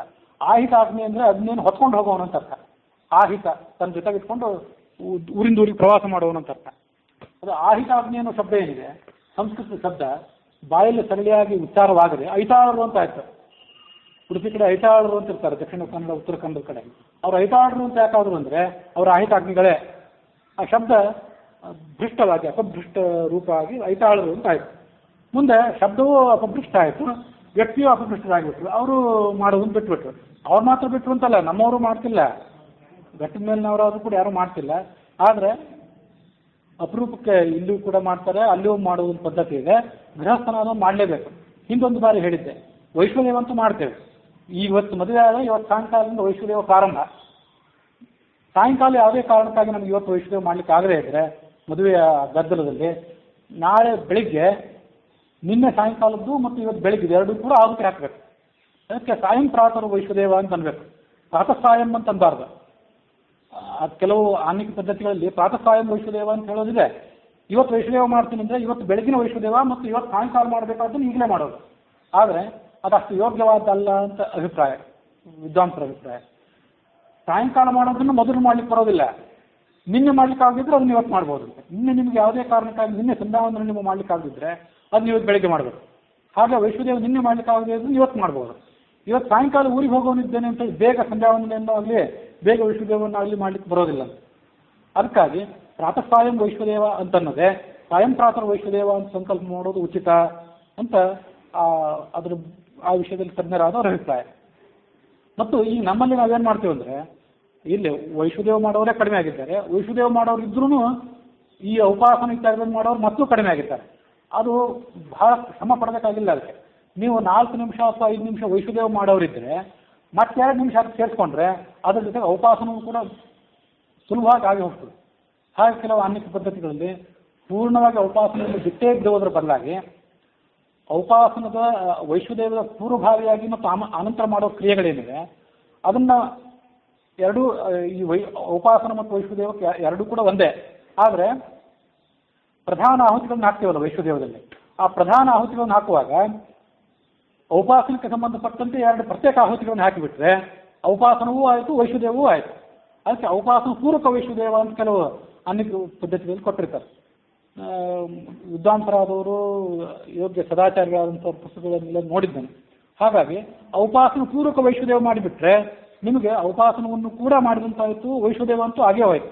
ಹೀಗೆ 4-5 ನಿಮಿಷ ಮಾಡೋರು ಮತ್ತೆ 2 ನಿಮಿಷ ಅದಕ್ಕೆ ಸೇರಿಸ್ಕೊಂಡ್ಬಿಟ್ರೆ ಉಪಾಸನ ಪೂರ್ವಕ ವೈಶ್ವದೇವ ಆಗ್ತದೆ. ಆದ್ದರಿಂದ ಬ್ರಾಹ್ಮಣ್ಯದ ರಕ್ಷಣೆಗಾಗಿ ಅದನ್ನು ಮಾಡಬೇಕು ಅಂತ ಹೀಗೆ ವಿಧಾನ ಮಾಡ್ತಾರೆ. ಹಾಂ, ಅದೇ ಹಂಗೆ ಪದ್ಧತಿ. ಅದೇ ಪೂರ್ಣ ಬಿಟ್ಟು ಬಿಡೋದಕ್ಕಿಂತ ಈ ಥರ ಮಾಡ್ರಿ ಅಂತ ಮಾಡಬೇಕಾದ. ಹಾಗೆ ಈಗೆಲ್ಲ ಶ್ರಾದ್ದನೂ ಹಾಗೆ ಪೂರ್ಣ ಚಟಕ ಶ್ರಾದ್ದ ಮಾಡಬೇಕು. ಚಟಕ ಶ್ರಾದ್ದ ಮಾಡಿ ಪಿಂಡ ಪ್ರದಾನ ಮಾಡಲಿಕ್ಕೆ ಆಗದೇ ಇದ್ದವರಿಗೆ ಬ್ರಹ್ಮಾರ್ಪಣ ಶ್ರಾದ್ದ, ಸಂಕಲ್ಪ ಶ್ರಾದ್ದ ಅಂತ ಈಗೆಲ್ಲ ಏನು ಪ್ರಾರಂಭ ಆದವಲ್ಲ ಆ ಥರ ಇವೆಲ್ಲ ಅಷ್ಟೇ. ಉಪಾಸನವನ್ನು ಪೂರ್ಣ ಬಿಟ್ಟೇ ಬಿಡೋಕ್ಕಿಂತ ವಿವಾಹಿತರಾದವರು ತಮ್ಮ ಗೃಹಸ್ಥರನ್ನು ಉಳಿಸ್ಕೊಳ್ಳೋ ಸಲುವಾಗಿ ಇದನ್ನೆಲ್ಲ ಮಾಡಿದರೆ ಒಳ್ಳೆಯದು ಅಂತ ಅದರ ಅಭಿಪ್ರಾಯ. ಹೀಗೆ ಅದು ಅಗ್ನಿಗೆ ಅಷ್ಟು ಮಹತ್ವ ಇದೆ. ಆ ಗೃಹಸ್ಥ ಧರ್ಮವನ್ನು ಉಳಿಸ್ಕೊಳ್ಳಿಕ್ಕಾಗಿ ಅದನ್ನು ಮಾಡಬೇಕು. ಗಂಡ ಇಲ್ಲದೆ ಹೆಂಡತಿ ಮಾಡ್ಬೋದು, ಅದು ಹೆಂಡತಿ ಇಲ್ಲದೆ ಗಂಡ ಮಾಡಲಿಕ್ಕೆ ಬರೋದಿಲ್ಲ. ಅದಕ್ಕೆ ಅಷ್ಟು ಮಹತ್ವ ಇದೆ. ಆ ಸೀತೆ ಅದನ್ನು ಪ್ರತಿನಿತ್ಯ ಮಾಡ್ತಾ ಇದ್ರು. ರಾಮನನ್ನ ನೋಡಬೇಕು ಅಂತ ಆಕೆ ಲಂಕಾನಗರ ಪ್ರಯಾಣ ಬೆಳೆಸುವಾಗ ಆ ಅಗ್ನಿಯನ್ನು ಕೂಡ ತೆಗೆದುಕೊಂಡು ಅಲ್ಲಿಂದ ಪ್ರಯಾಣ ಮಾಡಿದ್ಲು. ತಾ ಅವರುಷ್ಯ ಖಗಾಧಿಪಂ, ಗರುಡನನ್ನು ಏರಿದ್ಲಂತೆ ಆ ಸೀತೆ. ಏರಿ ಮುಂದೆ ಅಲ್ಲಿಂದ ಆಕೆ ಲಂಕಾನಗರ ಪ್ರಯಾಣ ಮಾಡಿದ್ಲು. ಅಲ್ಲಿ ಹೋದ್ಮೇಲೆ ಸೀತೆಯನ್ನು ರಾಮ ನೋಡಿದ. ಇದು ಇಷ್ಟ್ಯಾಕೆ ತೆಳ್ಳಗಾಗಿದ್ದೀನಿ ನೀನು, ಮುಖದ ಮೇಲೆ ಕಳೆಯ ಹೋಗಿದೆಯಲ್ಲ, ನಾನು ಮತ್ತು ನೀನು ಈಗ ಅಗಲಿರುವಾಗ ಇಷ್ಟ್ಯಾಕೆ ನೀನು ಸಂಕಟಪಟ್ಟಿದ್ದಿ ಅಂತ ಕೇಳಿದೆ. ಆಗ ಸತ್ವಿತಾನನ ವಿಲಜ್ಜಂತಿ ವಿನೋದೇನ ರಾಘವಂ ಪ್ರಾಹ ಸಾದರಂ, ಭಗವಂತನೇ ನಿನ್ನ ವಿರಹದಿಂದ ಹೀಗೆಲ್ಲ ಆಗಿದೆ ಅಂತ ಅವನಿಗೆ ಹೇಳಿದ್ರು. ನಾನು ನಿದ್ರಾಮಿ ನ ಜಾಗರಣೆ, ನಾನು ನಿದ್ರೆಯೂ ಮಾಡ್ತಿಲ್ಲ ಜಾಗರವೂ ಮಾಡ್ತಿಲ್ಲ, ಇದು ನಾನು ದುರವಸ್ಥೆ ಅಂದ್ಕೊಂಡ್ಲು ಅವಳು. ನಾಶ್ನಾಮಿ ನ ಪಿಬಾಮ್ಯಹಂ, ವಾಸ್ತವಿಕವಾಗಿ ಅವಳಿಗೆ ನಿದ್ರೆ ಬೇಕಾಗಿಲ್ಲ, ಜಾಗರಣೆಯೂ ಇಲ್ಲ ಅವಳಿಗೆ, ನಿತ್ಯ ಮುಕ್ತವಾದ್ದರಿಂದ. ನಾಶ್ನಾಮಿ ನ ಪಿಬಾಮಿ, ತಿನ್ನಬೇಕಾದ ಅವಶ್ಯಕತೆ ಇಲ್ಲ, ಕುಡಿಯಬೇಕಾದ ಅವಶ್ಯಕತೆಯೂ ಇಲ್ಲ ಅವಳಿಗೆ. ಧ್ಯಾಯಾಮ್ಯಹಂ ಕೇವಲಂ ತ್ವಾಂ, ನಿತ್ಯವೂ ನಿನ್ನನ್ನು ಮಾತ್ರ ಧ್ಯಾನ ಮಾಡ್ತೇನೆ. ಯೋಗಿನೀವ ವಿಯೋಗಿನಿ, ಯೋಗಿನಿ ಅಂತ ನಿನ್ನನ್ನು ನಾನು ಧ್ಯಾನ ಮಾಡ್ತಿದ್ದೇನೆ. ನಿದ್ರೆ ನನಗೆ ಬರ್ತಿಲ್ಲ, ಸ್ವಪ್ನದಲ್ಲಿ ಕೂಡ ನಿನ್ನನ್ನು ನಾನು ನೋಡ್ತಿದ್ದೇನೆ ಅಂತ ಅವನನ್ನು ಹೇಳ್ಕೊಂಡ್ಳು. ತನ್ನ ದುಃಖವನ್ನು ಆಕೆ ಹೇಳ್ಕೊಂಡ್ಳು. ತ್ವದಾನನ ಪ್ರತಿನಿಧಿ ವಿಧುರಯಾಮಯ ಉದಿತೋಪಿ ನಚಾಲೋಕಿ ತಾಪಂ ವೈ ತ್ಯಕ್ತು ಕಾಮಯ. ನಾನು ಅಯೋಧ್ಯೆಯಲ್ಲಿದ್ದಾಗ, ನೀನು ನನ್ನನ್ನು ಅಗಲಿದ್ದಾಗ ನಾನು ಚಂದ್ರನನ್ನು ಕೂಡ ನೋಡ್ತಿರ್ಲಿಲ್ಲ. ಚಂದ್ರನನ್ನು ಒಂದು ವೇಳೆ ನೋಡಿದರೆ ನನ್ನ ವಿರಹದ ಬೆಂಕಿ ಮತ್ತಷ್ಟು ನನಗೆ ಕಷ್ಟ ಕೊಡಬಾರ್ದು ಅನ್ನೋ ದೃಷ್ಟಿಯಿಂದ ನಾನು ಚಂದ್ರನನ್ನು ಕೂಡ ನೋಡ್ತಿರ್ಲಿಲ್ಲ. ಕೋಕಿಲೋಪಿ ಮಯಾಕರಣಿ ನ ಅಲಕಾಕೀರಣ ಕರ್ಣಯ, ಕೋಗಿಲೆಯ ದನಿಯನ್ನು ಕೂಡ ನಾನು ಕೇಳಲಿಲ್ಲ, ನನಗದು ಯಾವುದೂ ಕೂಡ ಪ್ರಿಯ ಅನಿಸಲಿಲ್ಲ. ತ್ವದಂಗ ಸಂಗ ಮಧುರೋ ಧವ ಧೂಪಿತಯಾಮಯ ನಾನಿಲೋಪಿ ನಯಾಲಿಂಗಿ ಕ್ವಚಿತ್ ದೃಷ್ಟಾಂತಯ ಭೃಷಂ. ನಿತ್ಯ ಸ್ನಾನ ಮಾಡಿದ್ಮೇಲೆ ಧೂಪವನ್ನೇನು ಹಾಕ್ಕೊಳ್ತೀವಿ, ಧೂಪದಿಂದ ಅಲಂಕಾರ ಮಾಡ್ಕೋತೀವಿ ಅಂತ ಧೂಪಾಲಂಕಾರ ಇತ್ಯಾದಿಗಳನ್ನು ಯಾವುದನ್ನು ಮಾಡಲಿಲ್ಲ. ನಾನಾ ಥರದ ಯಮಗಳನ್ನು ನಿಯಮಗಳನ್ನು ನಿನ್ನ ಜಯಕ್ಕಾಗಿ ನಾನು ಮಾಡಿದೆ. ತಥೋ ವಿಹಸ್ಯ ಶ್ರೀರಾಮ ತಾಮಾಲಿಂಗ್ಯ ಪುನಃ ಪುನಃ ಕರಾಭ್ಯಾಂ ಸ್ತನೌ ಸ್ಪೃಷ್ಟ ಅಪೌ ಬಿಂಬಾಧರಾಮೃತಂ. ಮುಂದೆ ಮಾರನೇ ದಿವಸ ರಾಮ ಸೀತೆ ಸ್ನಾನ ಮಾಡಿ ಬಂದಮೇಲೆ ಅವಳಿಗೆ ಅಸ್ತ್ರವಿದ್ಯೆಯನ್ನೆಲ್ಲ ಉಪದೇಶ ಮಾಡಿದ. ಅಸ್ತ್ರವಿದ್ಯೆ ಶಸ್ತ್ರವಿದ್ಯೆ ಇದನ್ನೆಲ್ಲ, ಯಾಕಂದ್ರೆ ಆ ಮೂಲಕಾಸುರನನ್ನು ಅವಳು ಗೆಲ್ಲಬೇಕಾಗಿತ್ತು, ಅವಳೇ ಗೆಲ್ಲಬೇಕಾಗಿತ್ತು. ಹಾಗೆ ವರ ಇತ್ತು ಅವಳು. ಶಸ್ತ್ರವನ್ನು ಹೇಗೆ ಅಭಿಮಂತ್ರಿಸಬೇಕು, ಹೇಗೆ ಮತ್ತದನ್ನು ವಿಸರ್ಜನೆ ಮಾಡ್ಕೋಬೇಕು ಅನ್ನೋದನ್ನೆಲ್ಲ ಸೀತೆಗೆ ಆತ ಹೇಳಿಕೊಟ್ಟ. ಧನುರ್ವಿದ್ಯೆಯನ್ನು ಸಂಪೂರ್ಣವಾಗಿ ಹೇಳಿಕೊಟ್ಟ. ರಾಮನ ಆಜ್ಞೆಗನುಸಾರವಾಗಿ ಲಕ್ಷ್ಮಣನು ಕೂಡ ರಥವನ್ನು ಸಿದ್ಧಪಡಿಸಿದ. ಆ ರಥಕ್ಕೆ ದಾರುಕ, ವಿಷ್ಣುವಿನ ಸಾರಥಿಯೇ ಅದಕ್ಕೆ ಸಾರಥಿಯಾಗಿದ್ದ. ಗದಾ ಪದ್ಮ ಮೊದಲಾದಂಥ ಎಲ್ಲ ಥರದ ಶಸ್ತ್ರಾಸ್ತ್ರಗಳಲ್ಲಿದ್ದವು. ಯಸ್ತ್ರಾಸ್ತಿ ಗರುಡೋಧ್ವಜೆ, ಅದರ ಧ್ವಜದಲ್ಲಿ ಗರುಡ ಇದ್ದ. ಶೈಬ್ಯ ಸುಗ್ರೀವ ಮೇಘಪುಷ್ಪ ಬಲಾಹಕ ಅನ್ನುವಂಥ 4 ಕುದುರೆಗಳು ಅದಕ್ಕೆ ವಾಹನ ಆಗಿದ್ದವು. ತಮ್ರಥಂ ರಾಘವೋ ದೃಷ್ಟ ಜಾನಕೀಂ ವಾಕ್ಯಮಬ್ರವೀತ್, ರಥದಲ್ಲಿ ಕುಳಿತುಕೊಂಡು ಆ ಮೂಲಕಾಸುರನನ್ನು ನೀನು ಗೆಲ್ಲು ಅಂತ ಸೀತೆಗೆ ಹೇಳಿದ. ಆಗ ಸೀತೆ ಛಾಯಾಂ ಪ್ರಚೋದಯತೆ, ತನ್ನ ಛಾಯಾ, ತನ್ನ ಸೀತಾಕೃತಿ ತಾಮಸಿ ಸೀತೆ ಏನಿದ್ದಲ್ಲ ಅವಳನ್ನು ಪ್ರಚೋದಿಸಿದ್ಲು. ತಾಮಸಿ ಸೀತೆಯ ಶರೀರದಿಂದ ಹೊರಗೆ ಬಂದು ರಾಮನಿಗೆ ನಮಸ್ಕರಿಸಿದ್ಲು, ಪ್ರದಕ್ಷಿಣೆ ಮಾಡಿ ನಮಸ್ಕರಿಸಿದ್ಲು. ಆ ರಥವನ್ನು ಏರಿದ್ಲು. ರಥವನ್ನೇರಿ ಅವರೆಲ್ಲರೂ ಕೂಡ ಯುದ್ಧಕ್ಕೆ ಸಿದ್ಧರಾದರು. ಸೀತಾ ಛಾಯಾಪಿ ಸೈನ್ಯೇನ ಯಯೌಸ ಲಕ್ಷ್ಮಣಾದಿಭಿ, ಲಕ್ಷ್ಮಣಾದಿಗಳೆಲ್ಲ ಆ ಸೀತೆಯ ತಾಮಸಿ ಆಕೃತಿಯನ್ನು ಹಿಂಬಾಲಿಸಿದರು. ಮುಂದೆ ಆ ಛಾಯಾ ಸೀತೆ ಧನುಸ್ಸಿಗೆ ಹೆದೆಯನ್ನು ಕಟ್ಟಿ ಆ ರಣಭೂಮಿಗೆ ಪ್ರವೇಶ ಮಾಡಿದ್ಲು. ಆ ಮೂಲಕಾಸುರ ಅವಳನ್ನು ನೋಡಿದ. ಕರಾಲ ದಂಷ್ಟನಯನಾಂ, ವಿಕಾರವಾದಂಥ ಕೋರೆ ಹಲ್ಲುಗಳು ಅವಳಿಗಿದ್ದವು. ಅವಳ ತಲೆ ಕೂದಲು ಮಿಂಚಿನಂತೆ ಹೊಳಿತಾ ಇತ್ತು. ಅವಳ ಕೈ ಕಾಲುಗಳು ತಾಲವೃಕ್ಷದಂತೆ ವಿಶಾಲವಾದ ಕಾಲವೃಕ್ಷಗಳು. ಶೂರ್ಪ ಪಾದಾಂ, ಪಾದಗಳು ಮೊರದಗಲ ಪಾದಗಳಿದ್ದವು ಅವಳಿಗೆ. ದರಿವಕ್ರಾಂ, ಬಾಯಿ ತೆರೆದ್ರೆ ಗುಹೆ ಬಾಯಿ ತೆರೆದಂತೆ ಅಂತ ಭಯಂಕರವಾದ ಸ್ವರೂಪ ಅವಳದು. ಘನಪ್ರಭಾಂ, ಮೋಡದಂತೆ ಅವಳ ಬೆಳಕು. ಲೋಮಶಾಂ ಪ್ರಳದ ಜಿಹ್ವಾಂ, ನಾಲಿಗೆ ಅವಳ ಬಾಯಿಂದ ಹೊರಗೆ ಬರ್ತಾ ಇತ್ತು. ಭಯಂಕರವಾದ ಸ್ವರೂಪ ಅವಳು. ಅವನಿಗೆ ಭಯ ಆಯ್ತು. ಕೇಳ್ದ ಅವಳನ್ನು, ನೀನು ಯಾರು, ಯಾತಕ್ಕಾಗಿ ಇಲ್ಲಿ ಯುದ್ಧಕ್ಕೆ ಬಂದಿದ್ದಿ, ನನ್ನ ಎದುರಿಗೆ ಯಾಕೆ ನಿಂತಿದ್ದಿ, ಬದುಕಿರಬೇಕು ಅಂತ ಅಪೇಕ್ಷೆ ಪಟ್ಟಿದ್ರೆ ನಿನಗಿದ್ರೆ ಇಲ್ಲಿಂದ ಹೊರಟು ಹೋಗುವಂತ ಅವಳನ್ನ ಗದರಿಸಿದ. ಅವಳು ಅವನಿಗೆ ಮುಂದಿನಂತೆ ಮಾತು ಹೇಳಿದ್ಲು. ಗಿರಾ ನಿರ್ಧರತಿ ಗಿರೀನ್, ಅವಳು ಮಾತಾಡಲಿಕ್ಕೆ ಪ್ರಾರಂಭ ಮಾಡಿದರೆ ಸುತ್ತಮುತ್ತ ಪರ್ವತಗಳೆಲ್ಲ ಕಂಪಿಸಿದವು. ಅಷ್ಟು ಭಯಂಕರವಾದ ಧ್ವನಿ ಇತ್ತು ಅವಳಿಗೆ. ನನ್ನನ್ನು ನೀನು ಚಂಡಿ ಅಂತ ತಿಳ್ಕೋ, ಆ ಚಂಡಿ ಸೀತೆಯೇ ನಮ್ಮ ವಂಶಕ್ಕೆ ನಾಶಕಳು ಅಂತ ನೀನು ಹಿಂದೆ ಹೇಳ್ತಾ ಇದ್ದಿ, ಆ ಚಂಡಿಯೇ ನಾನು. ಮತ್ ಪಕ್ಷಪಾತನ ವಿಪ್ರಂ ಪೂರ್ವಂ ತ್ವಂ ಹತವಾನಸಿ, ಆ ಮುನಿಯೊಬ್ಬ ನಿನ್ನೆದುರಿಗೆ ಬಂದು ಆ ಚಂಡಿಯಿಂದನೇ ನಾಶ ಅಂತ ಹೇಳಿದ್ದ, ನೀನು ಕುಪಿತನಾಗಿ ಆ ಮುನಿಯನ್ನು ಕೊಂದು ಹಾಕಿದ್ದೆ, ಅದಕ್ಕೆಲ್ಲದಕ್ಕೂ ಈಗ ಪ್ರತೀಕಾರ ಮಾಡ್ತೇನೆ ಅಂತ ಹೇಳಿದ್ಲು. ಬಾಣವನ್ನು ತೆಗೆದುಕೊಂಡು 5 ಬಾಣಗಳಿಂದ ಅವನನ್ನು ಪ್ರಹಾರ ಮಾಡಿದ್ಲು. ಅವಳು ನಾನಾ ಥರದ ಬಾಣಗಳನ್ನು ಅವನ ಮೇಲೆ ಪ್ರಯೋಗ ಮಾಡಿದ್ಲು. ಈ ಕಡೆ ಸೀತಾರಾಮರಿಬ್ಬರು ಆ ಕಲ್ಪವೃಕ್ಷದ ಕೆಳಗೆ ಕುಳಿತುಕೊಂಡಿದ್ರು. ತಾ ಬಿಭೇದ ತ್ರಿಭಿರ್ಭಾಣಿ ತದಾ ಪದ್ಭ್ಯಾಂ ಮಹಾಸುರ, ಅವನ ರಥ ಕುದುರೆಗಳು ಸಾರಥಿ ಎಲ್ಲ ನುಚ್ಚು ನೂರಾದವು. ಆತ ಕೆಳಗೆ ಬಂದು ನಿಂತ್ಕೊಂಡು ಅವಳ ಜೊತೆ ಯುದ್ಧ ಮಾಡಲಿಕ್ಕೆ ಪ್ರಾರಂಭ ಮಾಡಿದ. ಆ ಛಾಯಾಳ ಮೇಲೆ ಆತ ಅಗ್ನ್ಯಸ್ತ್ರವನ್ನು ಪ್ರಯೋಗ ಮಾಡಿದ. ಅದಕ್ಕೆ ಪ್ರತಿಯಾಗಿ ಆಕೆ ಮೋಡದ ಅಸ್ತ್ರವನ್ನು ಪ್ರಯೋಗ ಮಾಡಿದ್ಳು. ಪರ್ವತಾಸ್ತ್ರವನ್ನು ಆತ ಪ್ರಯೋಗ ಮಾಡಿದರೆ ಅವಳು ವಾಯುವಿನ ಅಸ್ತ್ರದಿಂದ ಆ ಪರ್ವತಾಸ್ತ್ರವನ್ನು ನಿವಾರಣೆ ಮಾಡಿಕೊಂಡು, ಆತ ಸರ್ಪಾಸ್ತ್ರ ಪ್ರಯೋಗ ಮಾಡಿದರೆ ಇವಳು ಗರುಡಾಸ್ತ್ರ ಪ್ರಯೋಗ ಮಾಡಿದ್ಳು. ಹೀಗೆ ಪ್ರಚಂಡವಾದಂಥ ಯುದ್ಧ ಅವರ ನಡುವೆ ನಡೆಯಿತು. ಮುಂದೆ ಅವಳು ಚಂಡಿಕಾಸ್ತ್ರವನ್ನು ತೆಗೆದುಕೊಂಡು ಅವನ ಮೇಲೆ ಪ್ರಯೋಗ ಮಾಡಿದ್ಳು. ಭೂಮಿ ನಡುಗಿತು, ಸಮುದ್ರವೂ ಕೂಡ ಉಕ್ಕಿ ಹರಿಯಿತು. ಆ ಚಂಡಿಕಾಸ್ತ್ರ ಆ ಮೂಲಕಾಸುರನ ತಲೆಯನ್ನೇ ಕತ್ತರಿಸಿದ. ಅವನ ಶರೀರ ಲಂಕಾನಗರದಲ್ಲಿ ಹೋಗಿ ಬಿತ್ತು. ರಾಜದ್ವಾರಿ ಮಹಚ್ಚಿರ, ರಾಜದ ಹೆಬ್ಬಾಗಿಲು ಏನಿರ್ತದೆ ಅಲ್ಲಿ ಅವನ ತಲೆ ಹೋಗಿ ಬಿತ್ತು. ಲಂಕಾನಗರದಲ್ಲೆಲ್ಲ ಹಾಹಾಕಾರ ತುಂಬಿ ಹೋಯಿತು. ಮುಂದೆ ದೇವತೆಗಳು ನಾನಾ ಥರದ ವಾದ್ಯಗಳನ್ನು ಮೊಳಗಿಸಿದರು. ಪುಷ್ಪವೃಷ್ಟಿಯನ್ನು ಮಾಡಿ ಆ ರಾಮನನ್ನ ಸೀತೆಯನ್ನ ತಾಮಸಿ ಸೀತೆಯರೆಲ್ಲರನ್ನು ಕೂಡ ಅವರು ಪ್ರಶಂಸೆ ಮಾಡಿದರು. ತಾಮಸಿ ಸೀತೆಯ ಬಳಿಗೆ ಬಂದು ರಾಮನಿಗೆ ಸೀತೆಗೆ ಇಬ್ಬರಿಗೂ ನಮಸ್ಕಾರ ಮಾಡಿ ಸೀತೆಯ ಶರೀರದಲ್ಲಿ ಹಾಕಿ ಪ್ರವೇಶ ಮಾಡಿಬಿಟ್ಲು, ಅದೃಶ್ಯಳಾಗಿಬಿಟ್ಲು. ತತಃಸುರಗಣೈರ್ ಸರ್ವೈ ವೇದ ಶ್ರೀರಾಘವಂ ಜಯವು, ಚತುರ್ಮುಖ ಬ್ರಹ್ಮ ಅಲ್ಲಿಗೆ ಬಂದ ದೇವತೆಗಳ ಸಮೇತನಾಗಿ ಬಂದು ರಾಮನನ್ನ ಸ್ತೋತ್ರ ಮತ್ತು ಸೀತೆಯನ್ನ ಈ ಮುಂದೆ ಹೇಳುವಂತೆ ಸ್ತೋತ್ರ ಮಾಡಲಿಕ್ಕೆ ಪ್ರಾರಂಭ ಮಾಡಿದ ಅನ್ನುವಲ್ಲಿಗೆ ಇವತ್ತಿನ ಕಥೆ ಮುಕ್ತಾಯ ಆಗಿದೆ.